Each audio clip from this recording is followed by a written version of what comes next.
Hello, ladies and gentlemen of YouTube. Got my Doc Greens leftover soda because you can't just have a soda. Even though you're eating super healthy, you're having a nice salad, and well, salad. I didn't really have a salad. I like to have the buffalo chicken wrap. So I guess it's kind of a salad wrapped in a tortilla. So it's kind of healthy. But that's what I like to have. And then get a little bit of soda, have a little bit to go. So I'm going to be enjoying that while we talk about this deck that I've been talking about for a little bit, sharing a little bit with you. It's completely built around Oloro, Ageless Ascetic. Now, he is not... How should I say this? He does not need to be on the battlefield. My goal is not to have this guy necessarily out, unless I need a body for some reason. His ability, though, we'll see right here, says at the beginning of your upkeep, you gain 2 life. Kind of nice. Whenever you gain life, you may pay 1. If you do, draw a card, and each opponent loses 1 life. Really cool. And then you're going to say to yourself, why do you not want to have this guy out? Those abilities are awesome. Well, it's this last little line. It says at the beginning of your upkeep, if Oloro, Ageless Ascetic, is in the command zone, you gain 2 life. So look at that. He doesn't even have to be on the battlefield. So I kind of mentioned my last commander event. I won the entire pod, and I won using this deck. I played him once, and really didn't need to. I probably shouldn't have. But he got Swords to Plowshare, so I gained 4 life out of it at least. But didn't need to play him at all. I ended up at 76 life, I think was my max, and he literally just sat there. So I went from 40 to 76, 2 life at a time, turn over turn. Yeah, we went a lot of rounds, so the game did not go very quickly. But that's his goal. His goal is just to sit in the command zone, in his little throne. You can see he's just kind of chilling like that, like a villain. He's got a sword there. Doesn't need it. Just chills out, gains life. And he's here mostly just for the color combination. White, blue, and black. So, what am I doing if I don't need my commander out? What's my goal? How do I win? Well, this is a mill deck. The goal is to run everybody else out of cards. And it did. In the last pod that I played, again, I won. I took everybody out, and you'll kind of see the pieces. I'll talk about how that particular game went as we get to the individual pieces. But let me share with you, the boring stuff. Let me show you the mana base. As far as colors go, this deck is predominantly blue, then black, and then white. White is here just for essentially mass removal, spot removal. That's the main reason why everything's in here. But so I got 2 plains, some swamps, and then a bunch of islands. We've got Exotic Orchard because we're playing 3 colors, blue being the most popular, and black I think is the 3rd most popular in Commander. So most likely this is going to be tapping for 2 colors at least. That's always nice. Command Tower because I think it's required now in every Commander deck. Arcane Sanctum, again, taps for all my colors. Doesn't enter the battlefield tapped, so this is a really good turn 1 card. After that, it's not as useful, but I got it foil, so gotta use it. Nephalia Drownyard. This is it's just utility. Target player puts the top 3 cards of his or her library into his or her graveyard. One of the things you'll notice as we kind of go through everything, this deck is trying to disguise itself like it's going to mill people out in a very standard way. Millstone, cards like this where I'm getting 3 at a time from 1 player. That's what it looks like it's doing. So I have it here just because a lot of times you kind of roll around your turn. If I have 3 mana and this guy untapped, might as well do it, right? Reliquary Tower, no maximum hand size, very important. We've got Marsh Flats and Polluted Delta. Those let me go get some cool extra lands. We've got Watery Grave, Sunken Hollow, Fetid Pools. Again, why do we have these? We have them just for the tutoring ability. Island Swamp. Sometimes they come out untapped, which is cool. I like these new ones from Amonkhet because of the cycling. I really like that. The fact that it has the island and swamp on there is just a bonus. Underground River, Drowned Catacomb, excuse me, Choked Estuary. So that's my blue-blacks. Okay, for white-black, we got Godless Shrine. I think I'm missing another. There's got to be another Plains Swamp card out there. I got to be missing something. If you know what I'm missing once we go through all these, let me know in the comments below. So I got Godless Shrine, Caves of Kolos is my Pain Land, Concealed Courtyard, Tainted Field, Isolated Chapel. So again, I know I'm missing something in there, but I can never remember what. Prairie Stream, Hallowed Fountain, Irrigated Farmland. Again, this is the Amonkhet cycle. Really like these cycling lands. They're nice. Port Town, Seachrome Coast, Adarker Wastes, and Glacial Fortress. So nothing too crazy with land. Pretty standard. I think that's 36 or 37. It's right in the sweet spot. Next, Mana Rocks. Soul Ring, because again, I'm pretty sure this is now mandatory in all commander decks. Basalt Monolith, just because once this deck gets going, it needs a lot of mana. There's a lot of times where I'm going to need this 3 mana so that I can... Basically, it comes out for 3, then at some turn in the future, I end up tapping it, and then rarely do I untap it later. But yeah, it's very necessary. Obelisk of Esper, again, I'm tapping for all 3 colors. Dark Steel Ingot, again, tapping for all 3 colors. Commander Sphere, again, tapping for all 3 colors. Plus, it does have the sacrifice outlet to be able to go get a card or draw a card whenever I need it. Kind of nice. Really, really useful. Next, we have our... well, what do you want to call these? I don't know. I like it because they're, 1 blue. They draw you cards or scry, but they pretty much all replace themselves. I think they all actually do. Yeah. So I guess I guess these are technically cantrips, right? So we've got Ponder, Brainstorm, Preordain, and Serum Visions. Love these cards. Really, really nice. Next, we have our targeted removal, because every deck has to have targeted removal. And again, this is really where white kind of shines above some of the others. So I've got my Swords to Plowshares, Path to Exile, shiny. But then I've also got Anguished Unmaking, because this lets me get rid of any non-land permanent. And same with Utter End, exile target non-land permanent. I tend not to... My goal is only to get rid of something that is threatening me. If it's threatening somebody else, I kind of leave it alone. Next, we have Counterspells, because I'm playing blue, you kind of have to have them. Counterspell, of course. Disallow. This is really cool because it does counter activated abilities and triggered abilities. I did not realize how strong this was until I needed it in this past game. This was really cool. And then Desertion, because taking other people's stuff feels good. And if any of you guys follow GG Degree, that was his description of this card. I loved it. Makes everyone else sad, but at least you got your stuff. Now, let's go. Well, let's go here. Let's go to tutors next.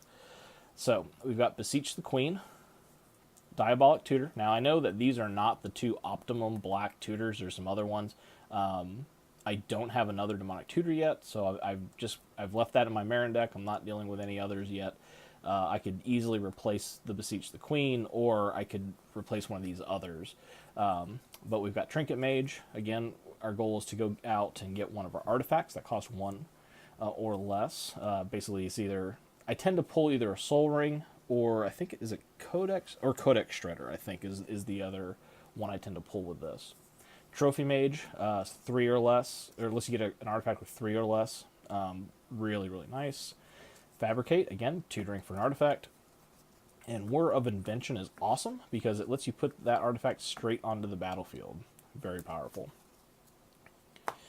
Next, let's go, here we go, we'll go to this stack. Next is my Please Don't Attack Me cards. We've got Maze of Ith, very, very nice. Propaganda and Ghostly Prison. So these are, don't attack me, you got to pay a bunch. And then that just is that one targeted, if someone's playing Voltron, that pretty much takes care of it. Now we'll talk about this. I've got some really cool creatures. Again, our goal is to mill our opponent. So we're hopefully putting lots and lots of cards in their graveyard. So we've got Consuming Aberration. Power and Toughness are each equal to the number of cards in your opponent's graveyard. So if you get to the point where you're halfway through the game, when I dropped this guy, he was a 40... It was either a 30-something or a 40-something. Really cool. Also, whenever you cast a spell, each opponent reveals cards from the top of his or her library until he or she reveals a land card. Then put those cards in the graveyard. So not only does this one love having cards in the graveyard, it also puts them there. Really neat. Geth, Lord of the Vault. This guy's just overpowered. Put target artifact or creature card with converted mana cost of X from an opponent's graveyard onto the battlefield under your control tapped. Then they put the top X cards of his or her library into the graveyard. Really cool. Doesn't get a ton of attention usually, just because, again, I don't have a ton of creatures. He just kind of sits. I don't really attack with him. That's not my goal is not to attack people unless there's a really good reason to. So he just sort of chills. But he doesn't intimidate if I have to attack. Next we got Rexiel, the Risen Deep. So we've got Island Walk, Swamp Walk, brutal as it is. He's a 5/8, which is crazy. And whenever he deals combat damage to a player, you may cast target instant or sorcery card from that player's graveyard without paying its mana. If that card would be put into a graveyard instead, you exile it. Excuse me, need my soda. Much better. So, this has not worked great yet, but it is a good threat. Very, very good threat, because you tend to get a lot of stuff in the graveyard. But, I don't know. Hasn't really done much yet for me. Alright, next we've got our mass removal. Again, another reason why I like having white in here. We've got our Wrath of God, Day of Judgment, Rout, and the main reason I like Rout is the fact that it can be cast at instant speed if you have to. 7 mana if you do, but if you really, really need to do it, you've got it. And then Terminus, the Miracle ability is really cool, but also it tucks everything. So it's not destroying, it's not targeting, it's not exiling, it's tucking. So that, to me, there's a lot of power in being able to do that. And this is, of course, a from the Vault version. Always got to like that. Planeswalkers, we've just got 2. We've got Ashiok, Nightmare Weaver.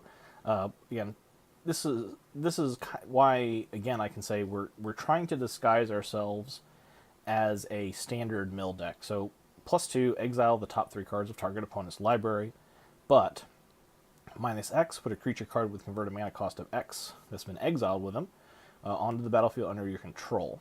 So that's kind of cool. But -10, exile all cards from all opponents' hands and graveyards. So that can be pretty devastating, especially if I happen to be up against a Marin deck or something. But so far, again, drop him on the table. I'm milling 3 cards. Tends to get ignored until he starts getting a little bit bigger, and then he gets wiped out. If nothing else, he's saving me 10 life. Or, well, somewhere between 3 and 10 life. Next, we've got Jace, Memory Adept. +1 is to draw a card. Target player puts the top card of his or her library into his or her graveyard. 0, target player puts the top 10 cards. Again, the goal is just to make sure it looks like we're doing a standard mill. Excuse me. And then -7, any number of target players each draw 20 cards. That's a big threat. Because by the time you're doing this, people realize what your goal is, and they tend to be scared of the -7. So usually around 5 or 6. So he's been out for 1 or 2 turns. That's when he gets knocked off. And then next this is kind of our group hug type thing. So we've got Kami of the Crescent Moon. At the beginning of each player's draw step, that player draws an additional card. Again, makes it so that no one wants to kill this guy. But we got Kami. Dictative Crufix. Flash, at the beginning of each player's draw step, that player draws an additional card. This is one that I tend to wait until whoever's preceding me, I play that as a flash. That way at least I gain the card advantage in that. And then we got Howling Mine. Each player must draw 1 extra card during the draw phase of each of his or her turns. So just 3 group hugs. I've actually got 1 more. But it's part of the last piece of the puzzle here. Next, again, these are more standard type cards. These are targeting people. So we've got Increasing Confusion, blue and an X. Put the top X cards of target player's library into their graveyard. If Increasing Confusion was cast from the graveyard, this is the big part. That player puts twice that many into the graveyard instead, and it's got the flashback of blue and an X. So how do I usually play this? Early in the game, I cast it on somebody, maybe 3, 4, 5, not a huge number. You just cast it, get it, do a little bit of work. And then it sits in the graveyard, and it sits there all game. Near the end of the game, you gotta. And this is what ended up out, basically knocking one of the guys out. Flashback from on my turn, I hit him for, I think it was 12 or 13. Gets doubled to 24, and then that ended up killing him. Now, this didn't. I actually had a Temple Bell out as well. Tap the Temple Bell, force him to draw a card. That's what killed him. But this was the engine to get it done. Next, Mind Crank. Whenever an opponent loses life, that player puts that many cards from the top of his or her library into his or her graveyard. Really good card. Tends to just sit there because this doesn't really do anything. Nobody's really scared, especially early in the game. Everyone's got 100 cards. You're not overly worried about this. Later in the game, then people are a little more. Then they think a little more highly of it. Then they're a little more worried about it. But I'm not attacking anybody doing any damage. Rarely am I going to do that. It's basically just going to let everyone else do whatever they want to do to each other, and then that player who got hit is also getting punished by the Mind Crank. Next is Mind Grind. This took out another person. Each player reveals cards from the top of his or her library until he or she reveals X land cards, then puts all cards revealed this way into his or her graveyard. X can't be 0. So basically, the goal is you play this. I think I hit it for 8. And this is each opponent basically knocks the top 8 cards, or the top 8 land. So anything in between is also gone. So this was crazy. One guy, he barely lost any cards. He had been kind of mana starved early in the game, and then this hit, and it just hit land after land after land after land. So he only lost maybe 10, 12 cards total. Another guy, though, this was punishing. That's cool. Next, we got Manic Scribe. When he enters the battlefield, each opponent puts the top 3 cards of his or her library into his or her graveyard. And then Delirium at the beginning of each opponent's upkeep. If there are 4 or more card types among cards in your graveyard, that player puts the top 3 cards of his or her library into his or her graveyard. Again, this guy just does work. He is a 0/3. He kind of gets ignored. People are milling 3 every turn. This is a good deal. Basically, you're paying 2 mana.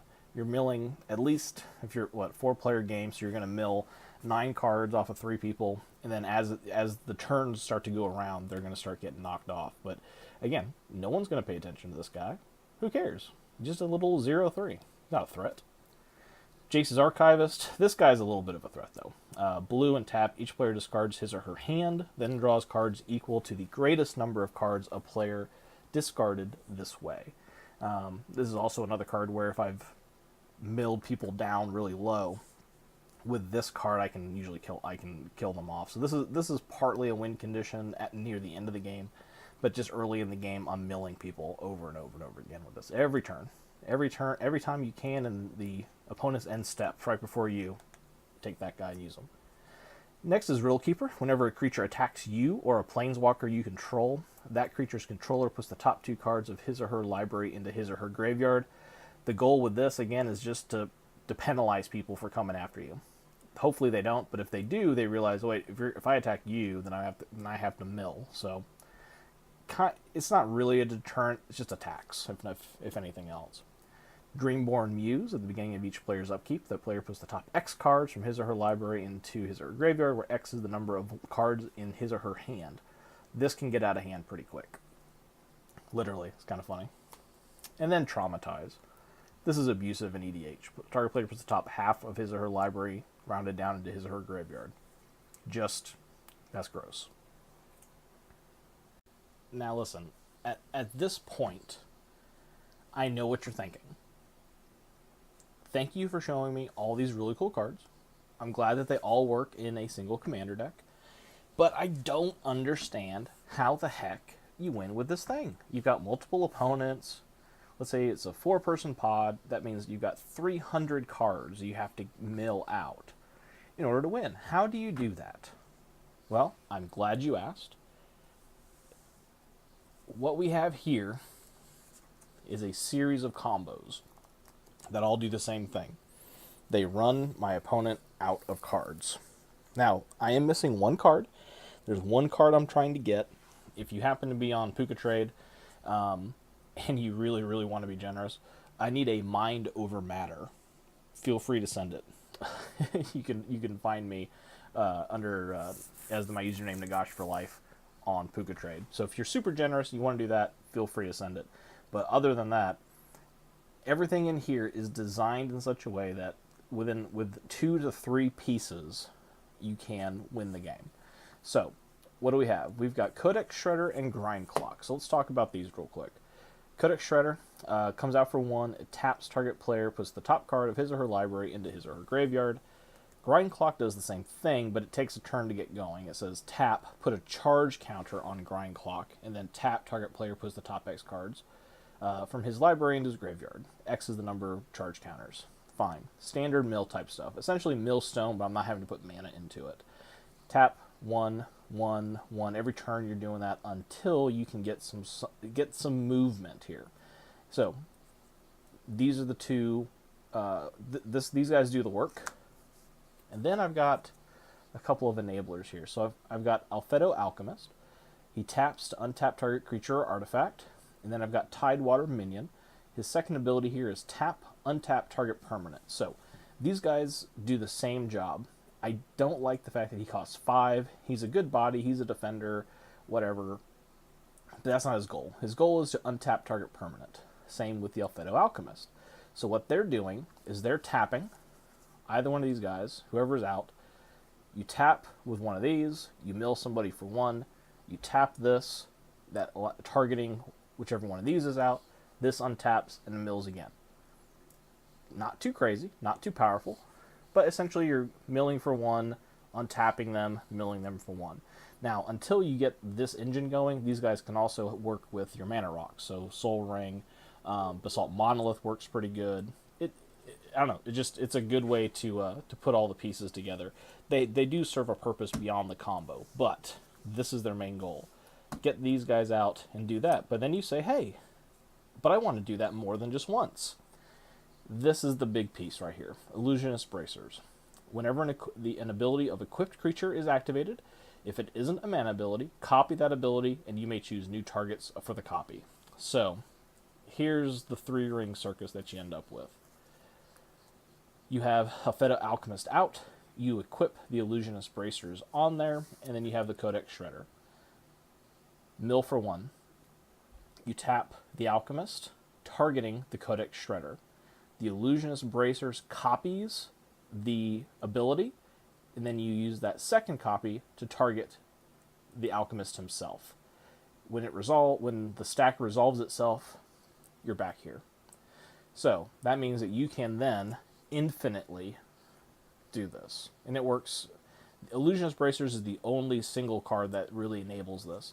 So it doesn't matter if you have Tidewater out, or the Alchemist, or Grind Clock, or the Shredder. Whichever one happens to be out, you get this, and you don't play this until you're ready to go off. That means that this guy has to be out for a turn, and it doesn't have Summoning Sickness. Because as soon as this hits the table, and then you equip it, and then you start to work, and you've explained to everybody how it works, the game is over, unless they have some way to stop it. Now, some people will let you mill out until some point, and then they will break the combo by either destroying the bracers, killing this, or destroying this. It's usually targeting the bracers or the Alchemist or Tidewater. That's how you break. That's the easiest way to break the combo. Also, I don't feel too bad. I know it's an infinite combo, but it requires 3 cards. I mean, I know I've got some tutors, but it's not like you instantly win just by having these cards. It takes a few turns to get everything going. This has to sit out there. That has to sit out for a turn, and then you get the bracers. So it's interesting. It does the job.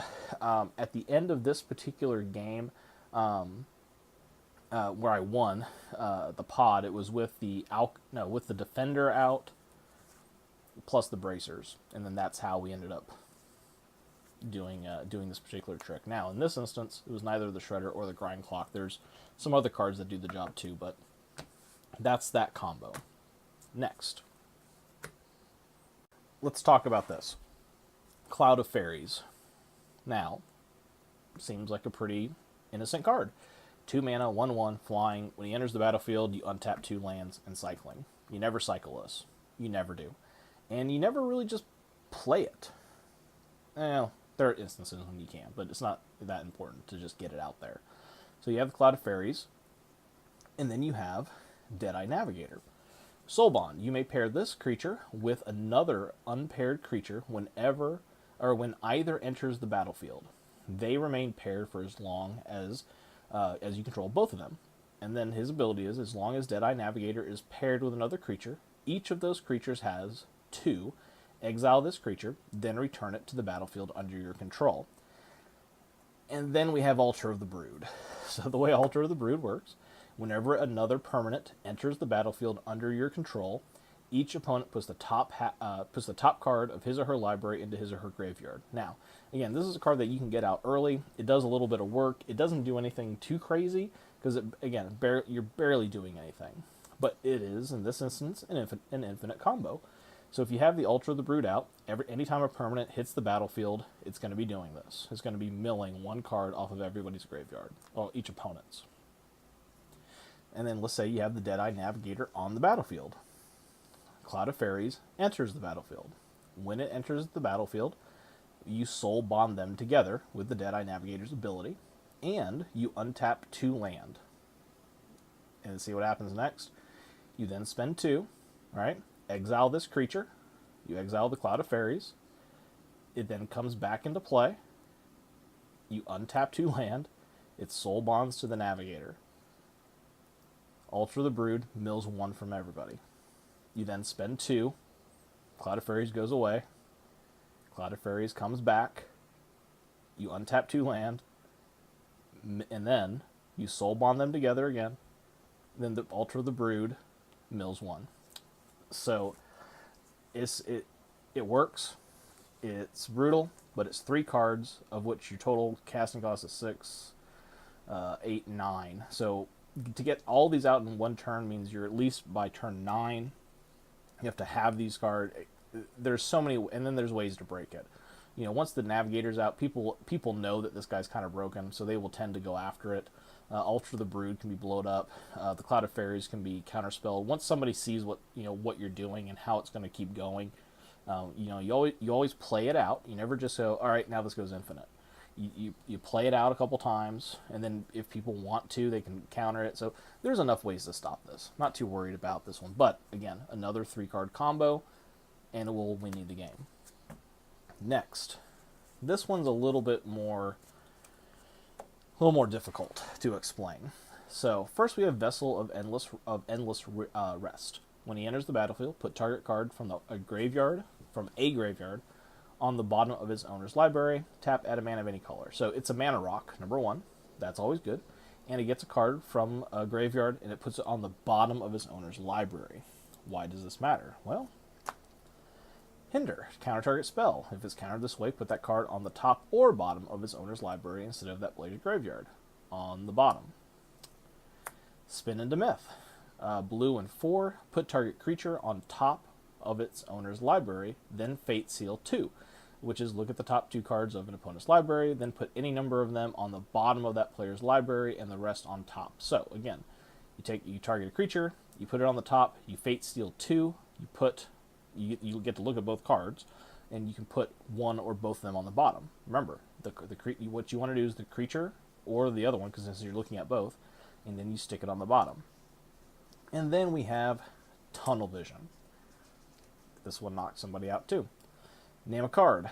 Target player reveals cards from the top of his or her library until the named card is revealed. If it is, that player puts the rest of the revealed cards into his or her graveyard and puts the named card on top of his or her library. Otherwise, that player shuffles his or her library. You have to know what's on the bottom. You have to know what's in the deck. So what ended up happening in this particular instance is that early on in the game, I cast Hinder, and I countered a creature. I can't even remember the name of the creature, but I countered some creature. Put it on the bottom. And then for the rest of the game, I just remembered that creature was there. I finally drew Tunnel Vision, played it, targeting him, naming the card, and he's like, "Oh, that is on the bottom." So he did something kind of cool. He had a way to scry 1, so that he didn't lose his entire deck. He scried 1, put that card on the bottom, but then we essentially milled everything else. Took out his whole deck except for the bottom 2 cards. Really cool. Again, it's a 2-card combo, but very specific things. This is the Vessel of Endless Rest is targeting a card and putting on the bottom. And again, it's mostly a mana rock. It looks innocuous. People don't worry about it. Hinder, your main goal is to counter something and put it on the bottom, and then spin into Myth. Now, an easy way to stop this, if people know that this is a card and what you're doing, is to shuffle their deck. Once they shuffle it, you have no idea what's in there. Then you only have 2 other cards that will help you get back to knowing what's on the bottom. So, really cool, really effective. Tunnel Vision is a card that not very many people are aware of, and this caught the whole table really by surprise. And it was impressive. It really made me happy to see it. Next, we have Helm of Obedience and Leyline of the Void. Leyline of the Void in this deck is really, really strong.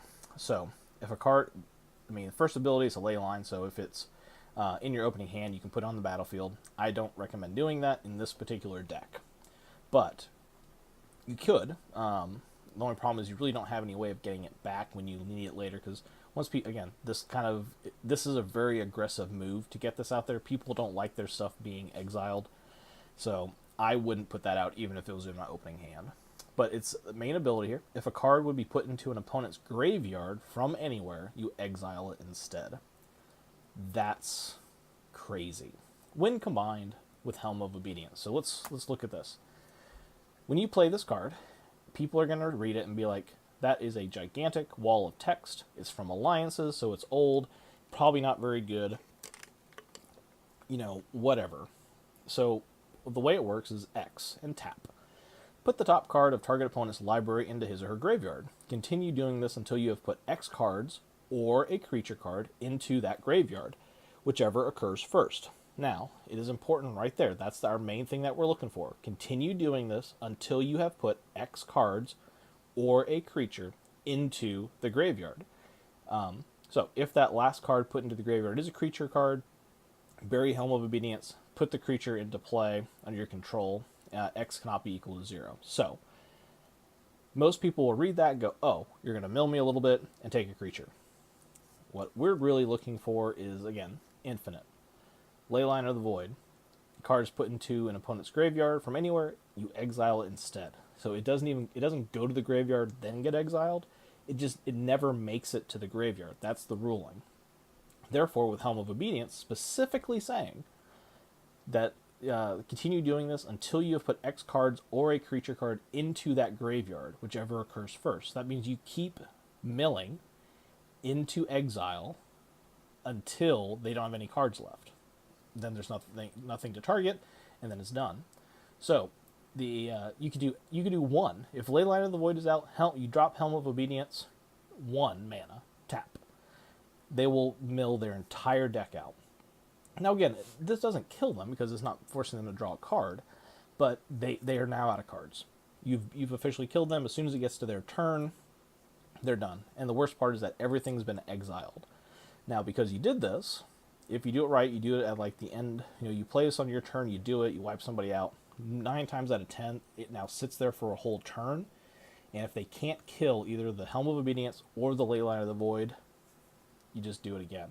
Now, broken, all right, with this guy here, is if you have, again, the Illusionists Bracers and your Tidewater minion, you can then do it again. So some of these cards work with the other combo pieces. So everything kind of works together. But this is brutal. This one's bad. This one's dirty because people read this and they don't know what's going on. They don't understand it because it's so much text. And all they really get out of it is creature. You're milling me a little bit, taking a creature. So this one can sneak up on it. You can usually have the Helm out before you drop the ley line, but once either of these cards are out, you need to have the other piece ready to go. Next, this combo.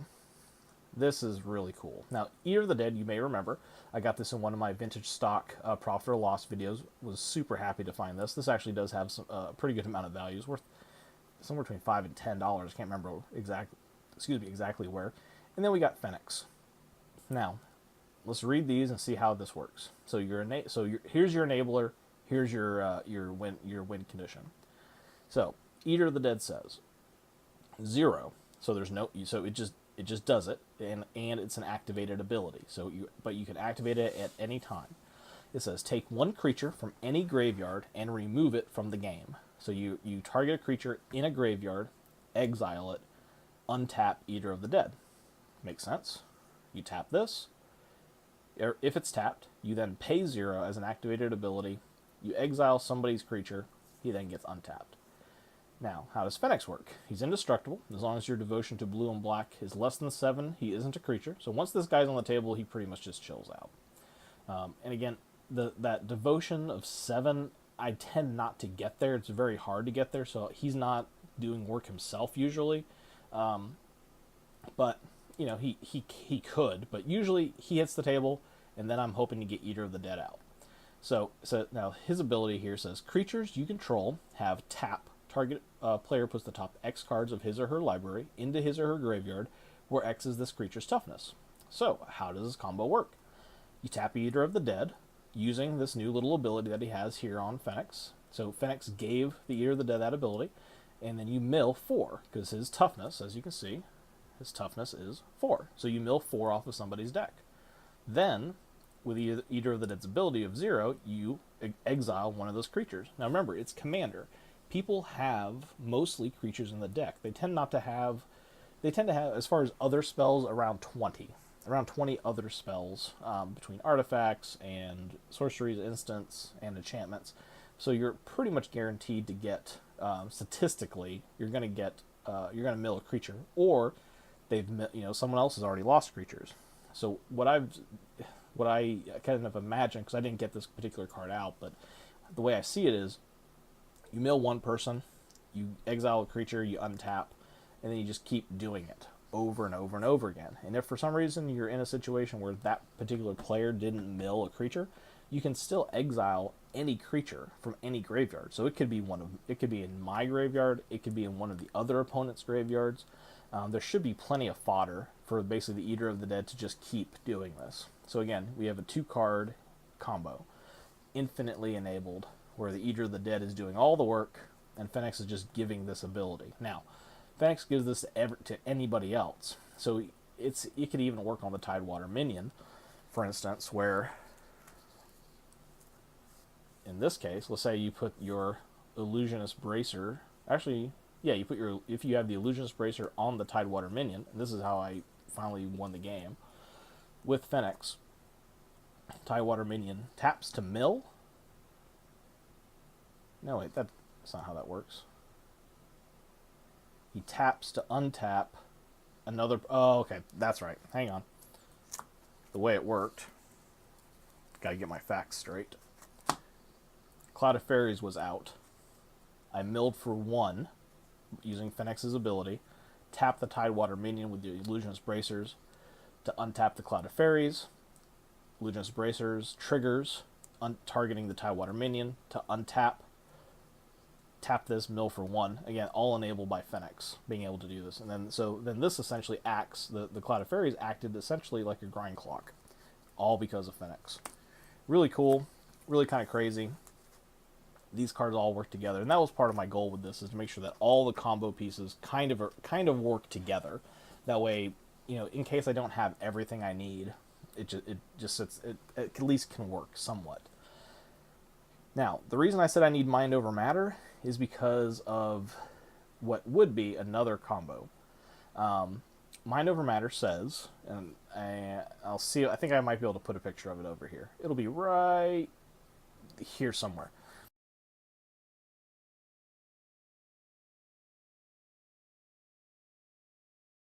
But Mind Over Matter says that you can discard a card to untap any permanent. Right? Yes. I believe that's what it says.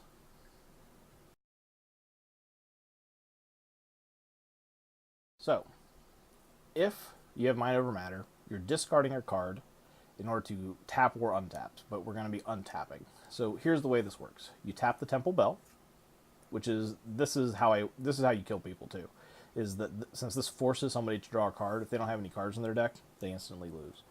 So I tap the Temple Bell, everyone draws a card. Well, I have Mind Over Matter, so I drew a card. I then discard that card to untap Temple Bell. I then tap the Temple Bell and see, and then it just starts untapping from everything. But then you're going to say to yourself, but self, what if I mill myself out? Then what happens? Well, that's why we have Kozilek, Butcher of Truth. This is the only reason he's in here. I do not ever foresee ever casting this guy. His only goal is this last little ability which says, when Kozilek is put into a graveyard from anywhere, its owner shuffle his or her graveyard into his or her library. So what do? I keep doing this until I get Kozilek, Mind Over Matter, discard it. He shuffles my entire graveyard back into my library, which then re-enables me to just keep doing this over and over and over again. Really kind of exciting. If Kozilek happens to be in somebody else's deck and you're not milling it, you're doing this Temple Bell, that means that they're drawing it so that even gets around somebody else having a Kozilek Butcher of Truth. It's really, really cool. So again, that's another 3-card combo, but since I don't have Mind Over Matter yet, that's the only thing I'm really missing from this deck, is being able to enable this part of the combo. But even so, having this guy in the deck is good. Again, his only goal is to be discarded to end up shuffling my library back in. And then the Temple Bell is the, I guess, only true win condition other than just waiting for somebody to get to their turn to draw. But that's the deck. That's this bottom part right here. These cards all combo together in order to win. That's really the driving force behind this deck. I mean, it is an Oloro deck, but nothing like what is typically out there. The main goal is to simply mill my opponent until they're dead. Mill them with standard cards, with cards that they expect, and then once everyone's kind of beat up on each other, you drop one of these combos on the table after you've put some pieces together, and then you win. So that's my story, and I'm sticking to it. What do you think? Do you think there's anything that would be better in here? Is there a combo that I didn't think of that I could take out? And again, if you suggest cards, let me know what you would take out. Because right now this thing's pretty darn close. Other than the tutoring stuff, again, I prefer to have a couple of different tutors in there than what I actually have. Would make things just a little bit more smooth. But when you're on a budget and you're trying to put 7 different EDH decks together from scratch, it gets a little difficult. Obviously, the revised dual lands that are appropriate would be good in here. I think that's 3 total. 1, 2, yeah, there's 3 total dual lands. Underground Sea, Scrubland, and then Savannah? No, Savannah's white. I don't know. Whichever one it is. So those 3 would be nice in here. I don't have them yet, but again, that's one of those. At some point, I would like to pull that all together. I don't even have them like in storage or anything. So those are cards that would need to be acquired at some point in order to make this deck really fine-tuned. But until then, I'm good with the land base that I have.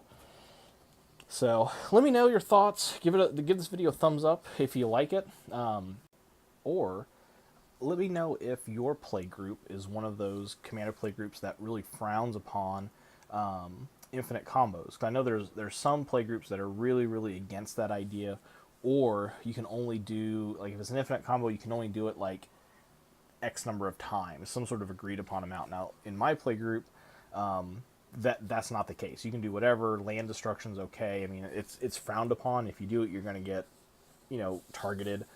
But, just like anything else, most play groups kind of rule themselves. So, but anyway, let me know your thoughts. Would love to hear what you think of this deck. Is this stupid? Is it broken? Do you not believe that I won? I mean, do you think it's so awesome that you now want to go out and build it?